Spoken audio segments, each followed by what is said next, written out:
Assalomu alaykum, kanalimizga xush kelibsiz. Bu hafta ham sun'iy yangiliklarga boy bo'ldi. Keling, ular bilan bir chekkadan tanishamiz. Birinchi yangiligimiz Meta Muse Spark va Muse Code bilan sun'iy intellekt kodlash poygasiga kirdi. Demak, Meta o'sha Facebook kompaniyasi yangi Muse Spark va Muse Code degan dasturlarni taqdim qildi. Shu paytgacha Meta asosan ochiq vaznli Llama modellarini chiqarar edi. Bu modellarni demak ko'proq o'sha turli xil loyihalarda LLM kabi, ya'ni ochiq ChatGPT yoki shunga o'xshagan loyihalarda ko'proq ishlatishar edi. Mana endi Meta kompaniyasi ham aynan dasturlashga yo'naltirilgan sun'iy intellekt bilan bozorga kirib keldi. Benchmarklarda yaxshi natija ko'rsatgan, hali top modellarga yaqinlashmagan, lekin asosiy buni demak afzalligi aynan agentlar yordamida kodlash. Ya'ni vazifani berganingizda o'zi birdaniga bu vazifani bir nechta agentlarga yuklab turib, parallel dasturlashni boshlab yuboradi va uzoq muddatlik loyihalarda, katta loyihalarda mustaqil parallel o'zi dasturlay oladi. Bu hozircha birinchi versiyasi. Men o'rnatib ko'rdim, hali sinovdan o'tkazganim yo'q. Ozgina titkilab ko'rdim, lekin biror bir loyihani to'g'riligicha ko'tarmadim. Bu haqida balki alohida kanalda post chiqaraman, lekin umuman olganda yomon emas. Ya'ni birinchi natijasidayoq mana shunaqangi top modellarga yaqinlashishi bu yomon emas. Umuman olganda top modellarning orasida ham hozirgi kunda juda katta farq bo'lmay qoldi. Deylik, masalan, sizni mana bu chiqargan Meta'ning chiqargan dasturi agar mana shu top modellarini 6-7 oy oldingi versiyasiga yaqinlashgan bo'lsa ham, buni o'zi ham juda zo'r natija, bemalol undan olib foydalanish mumkin. Muhimi, demak, bu model arzonroq ham. Ya'ni boshqa o'sha deylik Anthropic Claude Code'ga nisbatan narxi 3 barobar arzonroq va umuman obunasi ham men qaraganimda eng qimmat obunasi $20 bo'lib chiqdi. $20 ga bemalol tushunishim bo'yicha o'sha Claude'ni qimmatroq $150-200 obunalardan olgan natijani olishingiz mumkin. Sinab ko'ringlar, agar siz ham sinab ko'rgan bo'lsangiz, o'rnatib ko'rgan bo'lsangiz, izohlarda yozing, qanday natija oldingiz. Ikkinchi yangiligimiz Alibaba kompaniyasi 2,4 trillion parametrlik Qwen 308 Max demak modelini taqdim qildi. Bu ham ochiq vaznli model. Vaznlarni keyingi hafta 10-avgust kuni e'lon qilamiz deb aytishdi. Demak, 10-avgustdan keyin bu modelni hatto yuklab olish ham mumkin bo'ladi. Lekin bu ham juda katta model. 2,4 trillion bu juda ham katta, bu juda ham ko'p. Lekin agentlik vazifalarida mana aytilyapti GPT 5.6, ya'ni o'sha OpenAIning eng oxirgi eng top modeli va Fable 5, Anthropic'ning eng top modelidan o'tib ketdi. Agentlik vazifalari degan tushunishimiz kerak bo'lgan narsa aynan agent sifatida, ya'ni mustaqil o'zi unga vazifa berganingizda mana bu yerda aytilyaptiki, bemalol 10 kundan ortiq davomida mustaqil ishlay oladi deyapti. Ya'ni juda ham katta loyihani bersangiz, juda ham katta loyihani bir nechta agentlar yordamida, agar u loyihaga masalan bir hafta 10 kun vaqt ketsa ham o'zi mustaqil oxirigacha yakunlay oladi. Bu juda zo'r natija. Odatda masalan shu paytgacha vibe coding deysizmi, boshqami sun'iy intellektdan foydalanganingizda har doim siz kompyuterning oldida o'tirishingiz kerak. Ya'ni kod yozish jarayonida sun'iy intellekt sizdan juda ko'p savollar so'raydi, sizni to'g'rilab berishingiz kerak, javob berishingiz kerak va hokazo. Lekin bu yerda borgan sari qayerga qarab ketyapmiz? Dasturchining vazifasi mana shunday bir nechta agentlarni parallel ravishda ishga tushirib qo'yish bo'ladi. Ya'ni unga to'g'ri bir marta buyruq bera olsak, to'g'ri bir marta yaxshi dokumentatsiya qilib, to'g'ri buyruq bersak, loyihani boshdan oxirigacha mustaqil qila olishi kerak. Buning uchun demak, model kuchli bo'lishi kerak, xotirasi kuchli bo'lishi kerak, konteksti katta bo'lishi kerak. Ya'ni bemalol masalan 3 kun oldin yozgan kodini tushunib turib, uni davom ettirib keta olishi kerak. Demak, mana shu tomonlardan hozircha Qwen 308 modeli Fable'dan ham, GPT'dan ham yaxshiroq natija ko'rsatgan. Ishlatib ko'rganlar bo'lsa, izohlarni kutamiz. Uchinchi yangilik, ByteDance kompaniyasi, bu agar kim bilmasa, o'sha TikTokni ishlab chiqargan kompaniya, Xitoydagi eng yirik sun'iy intellekt modelini ishlab chiqmoqda. Demak, bu eng yirik deyilganda 10 trillion parametrlik deyilyapti. Mana ko'pincha modellar haqida gapirganimizda oxirgi paytlarda mana undan oldingi yangiligimizda ham trillion parametr deb gapirdik.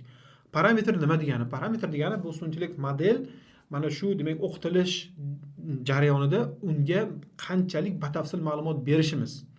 Oddiy agar tushuntiradigan bo'lsa, masalan, biror bir odam haqida siz shu odamni tasvirlab bering deydigan bo'lsam, siz nima aytishingiz mumkin? Uni bo'yini aytishingiz mumkin, masalan, vaznini aytishingiz mumkin agar bilsangiz, deylik, ko'zini rangini aytishingiz mumkin, sochini rangini aytishingiz mumkin va hokazo. Demak, nechtadir parametr bilan shu odamni siz sanab bera olasiz. Agar shu odam haqida sizda qancha ko'p parametr bo'lsa, siz bu odamni shunchalik aniq tasvirlashni boshlaysiz. Demak, bitta odamni 5 ta parametr bilan tasvirlasangiz, boshqa natija olasiz. Agar shu bitta odamni 100 ta parametr bilan tasvirlay olsangiz, juda ham aniq mana shu odam haqida tasavvurga ega bo'lasiz. Demak, sun'iy intellekt ham mana shunday. Dunyoni o'qitamiz. Biz bu sun'iy intellektga hamma narsani tushuntirishga harakat qilamiz va mana shu tushuntirish jarayonida qancha ko'p parametrlar yordamida tushuntira olsak, sun'iy intellekt shunchalik ko'p ma'lumotlarni o'zida jamlay oladi. Lekin shu bilan birga bunday sun'iy intellekt modellarining hajmi haddan tashqari katta bo'ladi. Misol uchun biz ochiq vaznli deb gapirgan avvalroq chiqqan o'sha Qwen modeli yoki Kimi K3 modellari 2 trilliondan ham yuqori. Bu degani bunday modellarni ishga tushirish uchun bizga kamida 500 ming, 600 ming dollarlik serverlar kerak. Ularni oddiy kompyuterga yuklab olib ishga tushira olmaysiz. Ana endi 10 trillionlik parametrlik modellar juda kamdan kam uchraydi. Hozirgi kunda deylik yopiq modellarning orasida faqatgina o'sha Anthropic kompaniyasini Fable emas, Mythos, ya'ni eng kuchli modeli bor. Bu Mythos modeli ommaga hali ochiq qilinmagan. Faqatgina yopiq xos kompaniyalarga berilgan xolos. Mana shu modelni 10 trillion parametrga yaqinlashgan deb aytishadi. Qolgan misol uchun GPT-ning 5-6 modellari taxminan 5 milliondan 8 milliongacha deb taxmin qilinadi. Chunki ular yopiq bo'lgani uchun uni hech kim aytmaydi, vaznlari sonini aniq bilishmaydi. Lekin ochiq vaznlarning orasida hozircha eng kattasi biz avvalroq aytgan o'sha Qwen bo'lib turibdi. 2,4 trillionlik, Kimi K3 modeli bo'lib turibdi, 2,4 trillionlik va hokazo. 10 trillionlik ochiq vaznli model. Endi ochiq vazn bo'ladimi yo'qmi, hozircha aniq emas. Katta ehtimol bu ham ochiq vazn bo'ladi. Mana shu Xitoyniki bo'ladi. Undan tashqari Elon Musk ham XAI kompaniyasi, demak, Colossus degan juda katta model ustida ishlayapti. Ular ham demak 10 trillion parametrlik Grokni o'sha Colossus degan modeli ustida ishlashyapti. Yilning oxirigacha chiqarishsa kerak. Demak, bu modelning ustida, Xitoydagi modelning ustida 2000 dan ortiq juda katta jamoa ishlayapti. Bular ham demak yilning oxirigacha taqdim qilishadi. Ko'ramiz qani 10 trillionlik modellar qanday demak yangilik olib kela oladi sun'iy intellekt olamiga.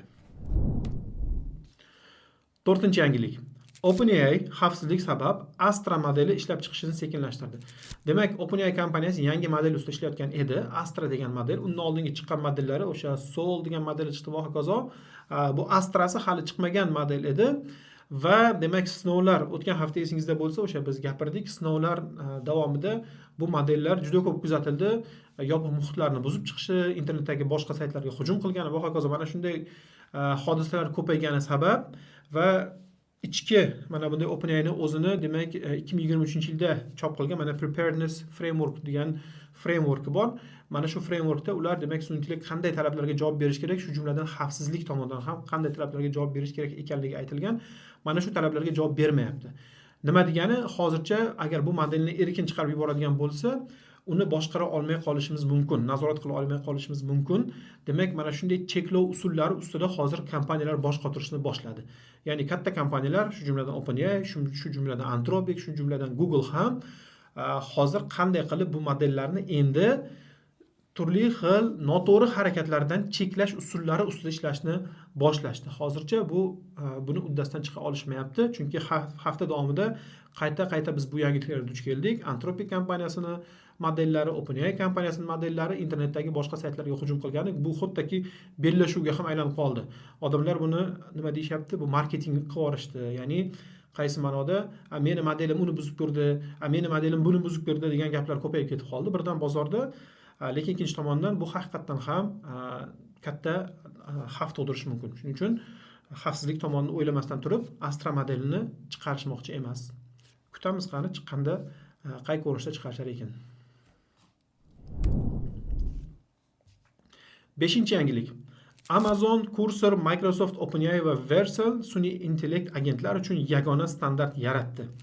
Demak, pluginlar uchun bu yerda yagona standart yaratishyapti. Bu yerda qiziq narsa, mana Anthropic kompaniyasi bularga qo'shilmagan. Buning sababi bor, chunki Anthropic kompaniyasi 2024-yilda MCP protokolini taklif qilgan edi va bu protokol hozirda ommalashgan. MCP o'sha Model Context Protocol deb ataladi. Sun'iy intellektni tashqi dunyo bilan muloqot qiluvchi til desak ham bo'ladi. Ya'ni mana shu sizni sun'iy intellektingiz, misol uchun ChatGPT bo'ladimi yoki Claude ishlatsangiz, Gemini, hammasi MCP yordamida tashqi dunyodagi boshqa dasturlar bilan muloqot qiladi. Misol uchun hozir qarasangiz, ChatGPT ochsangiz juda ko'p saytlarga ulangan. Masalan, deylik avia chiptalar buyurtma berish mumkin, mehmonxonalar buyurtma berish mumkin, turli xil saytlardan turli ma'lumotlarni tortib keladi va hokazo. Bular odatda MCP orqali bir-biri bilan muloqot qiladi. Mana shu protokolni Anthropic kompaniyasi taklif qilgan edi. Mana endi hozir unga go'yoki muqobildek chiqyapti. Yangi pluginlar uchun yangi protokol. Bu demak, bu yerda keltirilgan plugin JSON degan maxsus bitta fayl xolos. Mana shu faylni yagona bitta standartga olib kelishdi. Ya'ni endi siz mana shu standart asosida istalgan sun'iy intellekt dasturi uchun plugin yaratishingiz mumkin. Deylik, sizni qandaydir pluginingiz o'sha sun'iy intellektga qandaydir qo'shimcha imkoniyat beradi. Masalan, O'zbekiston uchun qandaydir plugin qilishingiz mumkin. Deylik, masalan, OLX ga ulaydigan yoki Uzum Marketplace ga ulaydigan yoki bilmadim, masalan, Yandex ga ulaydigan qandaydir, masalan, Yandex kompaniyasining o'zi ham plugin chiqaradigan bo'lsa, mana shu o'zaro kelishilgan protokol asosida yoki standart asosida plugin ishlab chiqarishsa, demak ChatGPT shu plugin yordamida deylik Yandex ga ulanib, bu yerdan nimadir buyurtma berish mumkin bo'ladi. Yaxshi, demak biz tushunyapmiz, borgan sari odamlar dunyo bilan sun'iy intellekt orqali muloqotga kirishyapti.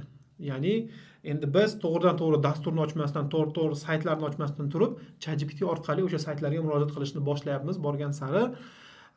Demak, bunday dunyoda tabiiyki o'sha bizni sun'iy intellektimizni tashqi dunyo bilan muloqot qilish uchun albatta mana shunday, demak, qandaydir yagona standart kerak. Darvoqe, agar bizning yangiliklarimiz uchun foydali bo'ladigan bo'lsa, albatta like ni bosing va kanalga obuna bo'lishni unutmang. 6-chi yangilik, AQSh sudi Perplexity sun'iy intellekt agentini Amazonga qaytardi. Demak, bu yerda nima bo'lgan? Perplexity degan dastur bor, bilasizlar, ishlatib ko'rgan bo'lsanglar. Demak, bu Perplexityni o'zini brauzeri ham bor, Comet brauzer deb ataladi. Demak, Perplexityning o'zining sun'iy intellekt modellari yo'q, u o'sha hozirgi kundagi mashhur sun'iy intellekt modellar asosida ishlaydi. Agar Perplexityning ichini ochsangiz, u yerda masalan OpenAIni, ChatGPTni modellarini tanlashingiz mumkin yoki Claude'ni modellarini tanlashingiz mumkin. Muhimi, bu Perplexity dasturi, brauzeri sizning nomingizdan internetda mustaqil harakat qila oladi. Va odamlar nima qilishgan? Amazondan turli xil buyurtmalar berishni mana shu sun'iy intellekt orqali qilishgan. Ya'ni deylik, unga nimadir yuqorida aytganimizdek, masalan, Yandexdan nimadir buyurtma bermoqchisiz. Bu yerda Amazon bo'lgan, odamlar Amazondan, AQShdagi o'sha marketplace'dan narsa buyurtma berish uchun sun'iy intellektdan foydalanishgan. Va bu narsa Amazonga yoqmagan. Amazon Perplexityga, demak, sudga berib, o'tgan yil noyabr oyida buni cheklab qo'ygan edi. Ya'ni sun'iy intellekt bizning platformamizga kirmasin, u yerda odamlar nomidan harakatlanmasin degan narsani kiritgan edi. Lekin mana AQShni, demak, o'sha 9-okrug sudi deyapti, apellyatsiyani ko'rib chiqib, bu hukmni bekor qilgan va sun'iy intellektlarga bemalol Amazonni, aynan mana shu Perplexityning sun'iy intellektiga Amazonni marketplace'ga kirib buyurtmalar berishga ruxsat bergan, chunki buni sun'iy intellektni o'zi qilayotgani yo'q, balki odamlar qilyapti. Ya'ni odamlar sun'iy intellektga buyuryapti va bu sun'iy intellekt odamlarning nomidan harakat qilyapti deb aytilgan. Va endi Amazon majbur Perplexityga qo'yilgan cheklovlarni saytdan olib tashlash kerak va odamlar bemalol sun'iy intellekt yordamida saytdan bozor qila olish kerak bo'ladi. 7-chi yangilik, qarang, bu yuqoridagi yangiligimizga teskari yangilik. Cloudflare kompaniyasi agentlar uchun ochiq internet yaratmoqda. Ya'ni bir tomonda Amazon agentlar uchun o'zini marketplace'ini cheklab turgan davrda Cloudflare kompaniyasi agentlar uchun maxsus internet yaratmoqda. Bu nima degani? Biz aytdik, bugungi kunga kelib internetdagi agentlarni saytlarga bo'lgan murojaati odamlarnikidan oshib ketdi. Nimaga? Chunki odamlar internetga sun'iy intellekt orqali murojaat qilishyapti. ChatGPTda nimani qidiradi? ChatGPT borib o'sha turli xil saytlarga kirib, kerakli ma'lumotlarni olib kelib beryapti. Demak, Cloudflare kompaniyasi mana shunday agentlar internetda bemalol harakatlanishi uchun yangi protokollar, yangi standartlar ustida ishlashni boshlashdi. Hozirgi kunda agentlar uchun juda ko'p saytlar cheklangan. Masalan, oddiy Mohrdevni saytini oladigan bo'lsak ham, Mohrdevni saytiga deylik kirish uchun odam kerak. Ya'ni siz masalan sun'iy intellektni o'zi kirib, login qilib, darslarni, demak, qandaydir ichidan sizga foydali narsalarni olib kelirish, bu narsalar hozircha yo'q. Va aksar saytlar, internetdagi 99% saytlar, 99.9 degan bo'ladi, saytlar agentlar uchun emas, odamlar uchun mo'ljallangan. Har qanaqangi saytga login qilaman desangiz, albatta odamni o'zi kirib, login parolini kiritib berish kerak. Ba'zi bir brauzerlarda, ba'zi bir sun'iy intellekt modellarida hozir sekin-astalik bilan bu imkoniyatlar qo'shilyapti, lekin saytni o'zi bu tomondan qulay emas. Ya'ni saytni o'zi odamlar uchun mo'ljallangan bo'lgani uchun agentlar ham xuddi odamlarni imitatsiya qilib skrinshot oladida, o'sha parol to'ldirish kerak bo'lgan joyini aniqlab olib, parolni kiritadi, foydalanuvchi ismini kiritadi. Xuddi odamlarni imitatsiya qilyapti va bu juda ham sekin jarayon. Agar siz masalan Cloud'da Cowork dasturini ishlatib ko'rgan bo'lsangiz, kirib o'sha yerda ayting, masalan, falon saytga kirib men nomda mana bu narsalarni qilib bergin desangiz, juda ham sekin ishlaydi. O'sha saytni ochadi, skrinshot oladi, kerakli joyini topadi, boradi, login qiladi, yana skrinshot oladi, bitta tugmani bosadi, yana skrinshot oladi. Mana shunaqa ishlaydi-da. Cloudflare nima taklif qilyapti? Agentlarni o'zi bemalol saytga kira olsin, sayt ichida maxsus protokollar bo'lsin, o'zi login qila olsin, demak o'zi harakatlana olsin, o'zi to'lovlar qila olsin, saytdagi ma'lumotlarni o'qiy olsin va hokazo. Demak, bu juda ham zo'r aslida tashabbus. Umid qilamiz tez orada bu narsa bo'ladi. Chunki hozir Cloudflare buni ichida hattoki mana agentlar uchun maxsus Kitesurf degan brauzerni ham ishlab chiqyapti. Hozirgi kunda aynan brauzer tomonidan ham juda ko'p cheklovlar bor. Sun'iy agentlar bemalol deylik Chrome yoki Chromium brauzerlaridan foydalana olmaydi. Kitesurf esa aynan agentlar uchun mo'ljallangan brauzer bo'ladi. 8-yangilik, Google Assistant kelasi oydan telefonlarda ishlamaydi. Mana yana bitta tarixiy bir nima deydi, jarayondan o'tyapmiz. Google Assistenti demak uzoq yillardan beri o'sha sizning telefoningizdagi OK Google degan sizni so'rovingizga javob beradigan assistent edi. Android telefon ishlatganlar juda yaxshi biladi buni. Har doim nimadir so'raganingizda sizga javob beradigan assistent bu o'sha Google Assistant dasturi edi. Bu dasturni 4-sentyabrdan boshlab Google kompaniyasi to'xtatadi va uni o'rniga hamma Android foydalanuvchilarini Gemini dasturiga o'tishni taklif qilyapti. Taklif emas, majburlayapti desak ham bo'ladi. Google Assistant dasturi esa deyarli barcha qurilmalardan o'chiriladi, faqatgina televizorlarda qoladi deyapti. Mana Google TV va Google Home, ya'ni mana bunday kichkina stansiyalar bor, shularda qoladi xolos. Qolgan hamma qurilmalar, aqlli soatlar bo'ladimi, Android telefonlar bo'ladimi, mashinaning ichida Android Auto bor, ularning hammasi endi Google Gemini ekotizimiga o'tadi. 9-yangilik, Yevropada sun'iy markirovkasi va shaffoflik qoidalari kuchga kirdi. Demak, endi 2-avgustdan boshlab Yevropada har qanaqangi sun'iy aralashgan dastur bo'ladimi, rasm bo'ladimi, taqdimot bo'ladimi, video bo'ladimi, agar sun'iy aralashgan bo'lsa, albatta sun'iy markirovkasi qo'yilishi shart bo'ldi. Ya'ni ko'rinadigan joyda, foydalanuvchiga ko'rinadigan joyda qo'yish kerak. Bilasiz, hozirgi kunda internetda juda ham ko'payib ketdi sun'iy aralashgan videolar, sun'iy aralashmagan videolar aksincha kamayib ketyapti. Hamma narsada, reklamalarda, video, televizion ko'rsatuvlarda, matnlar sun'iy yordamda yozilyapti, rasmlar sun'iy yordamda generatsiya qilyapti. Juda ham haddan tashqari ko'payib ketdi. Mana endi Yevropa ittifoqida har qanaqangi mana shunday mahsulot, u xoh rasm bo'lsin, xoh post bo'lsin, xoh maqola bo'lsin, sun'iy markirovkasi qo'yilishi shart. Va bu yerda bir nechta kategoriyaga bo'lingan, ya'ni 100% sun'iy asosda qilingan bo'lsa, demak sun'iy asosda qilindi 100% degan markirovka turishi kerak. Agar sun'iydan foydalanilgan bo'lsa, unga ham alohida markirovka bor. Demak, o'sha rasm bo'lsa, rasmni burchagiga, video bo'lsa, videoning burchagiga, matn bo'lsa, matnning o'zida ko'rsatilishi kerak. Bu matn sun'iy yordamda yaratildi yoki bu matnni sun'iy yozdi. Bu rasm sun'iy yordamda yaratildi degan markirovka turishi shart bo'lyapti. Agar bu qoidalarga amal qilmasangiz, 15 million yevro kamida jarima yoki bo'lmasam kompaniyani global yillik aylanmasining 3%. Bu juda ham katta summa. Ya'ni agar masalan Facebook, Google ga o'xshagan kompaniyalarni yillik o'sha aylanmasi trillionlarda yoki milliardlab dollarlarda, bu milliard dollarning 3% bu juda ham katta pul ketadi. Ya'ni mana bu 15 million dollar buni oldida hech narsa bo'lmay qoladi. Mavjud kompaniyalarga dekabr oyigacha muhlat berildi bu markirovkani kiritishga. Ya'ni agar siz mahsulotlarni allaqachon chiqarib qo'ygan bo'lsangiz, YouTube'da sizda 100 ta video turgan bo'lsa, bularni har bittasiga qo'yib chiqishingizga muhlat beryapti. Demak, bu 2-dekabrgacha. Qolgan yangi mahsulotlarning hammasida markirovka bo'lishi shart. Shuning uchun agar siz ham deylik qandaydir global miqyos uchun nimadir ishlab chiqarayotgan bo'lsangiz, ingliz tilida videolar chiqarayotgan bo'lsangiz, ingliz tilida maqolalar yozayotgan bo'lsangiz, o'yinlar chiqarayotgan bo'lsangiz, albatta u yerda sun'iy yordamda yaratildi degan markirovka bo'lishi shart. Uni demak mana shu Yevropa ittifoqining saytiga kirib qidirib topsangiz bo'ladi. Albatta bunga amal qilishingiz shart bo'ladi. 10-yangilik, sun'iy intellekt nazoratidagi imtihon sabab 58 ming talaba qayta imtihon topshiradi. Men bu yangilikni o'qib juda haligi ustimdan suv quyganday bo'ldi, chunki biz borgan sari haqiqatan mana O'zbekistonda ham mana shunday loyihalar ustida ishlayotgan edik. Ya'ni imtihon jarayonini sun'iy nazorat qiladi. Talabalar imtihon topshirgan. Bu yerda nima bo'lgan? Meksikadagi juda katta UNAM degan universitet bor ekan. Bu universitetga demak 120 mingdan ortiq talaba imtihonga, demak hujjat topshirib imtihonda o'tirgan va bu 120 ming talabani onlayn imtihondan o'tkazamiz deyishgan. Bu yil birinchi marta onlayn imtihon qilgan, lekin onlayn imtihonni ham butun jarayonni web kamera orqali, brauzerdagi maxsus dasturlar orqali, o'sha bu yerda mana kompaniya ham nomi keltiribdi. Territorium degan sun'iy, Territorium degan kompaniyani sun'iy ekan. Mana shu kompaniya nazorat qilib berishni bo'yniga olgan. Bu nazorat qanday ishlagan? Demak, kamera bo'ladi. Kamera sizni harakatlaringizni nazorat qiladi. Ya'ni siz turib ketmadingizmi, boshqa yoqqa qaramadingizmi, bir joyda masalan bir shpargalka ishlatmadingizmi, kamera shuni nazorat qilish kerak bo'lgan.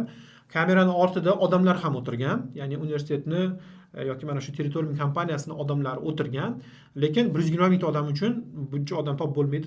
Adashmasam har 450 ta odamga bitta odam nazoratchi bo'lgan. Bundan tashqari brauzerni o'zida ham, ya'ni kompyuter o'zida ham imtihonni boshlaganingizdan keyin brauzerdan chiqib keta olmaydigan bo'lgansiz. Lekin shunga qaramasdan talabalar, men o'zi har doim 5 ketaman, talabalarni, hali bizdagi yoshlarni ham, chet eldagi yoshlarni ham aqlni ishlatganda noto'g'ri yo'llarga shunaqa zo'r ishlaydi.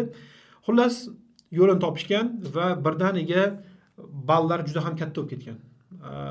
Shu paytgacha mana bu yerda aytilyapti, 110 balldan yuqori oladiganlarning foizi 0.9% bo'lgan, hatto 1% ga ham yetmagan. Ya'ni talabalarni 1% dan kami top 110 ball natija olgan shu paytgacha imtihonlarda. Lekin bu yil birdaniga bu narsa 5 barobar sakrab ketgan va 5,5% talaba 110 ball olgan. Va boshqa ballarda ham xuddi shunday bo'lgan. Ya'ni yuqori ballar birdaniga ko'payib ketib qolgan va demak maxsus komissiya imtihonlarni qayta olish kerak ekanligini aytishgan. Mana hozir endi 120 ming talabadan 60 mingtasi, bu katta ehtimol bilan haligi qolgan 60 mingtasi umuman yiqilgan bo'lsa, o'tganlar, ya'ni imtihondan o'tganlarni 60 mingtasini qaytadan endi bu safar jonli kelib universitetning o'zida imtihon topshirishga majburlashyapti. Universitet rektori kechirim so'rab chiqdi buni ortidan, chunki bu yerda haqiqatan ham o'z aqli bilan, o'z mehnati bilan imtihondan o'tgan talabalar ham bo'lgan, lekin majbur hozir hammani, mana shu 60 mingta talabani qaytadan imtihondan o'tkazish kerak.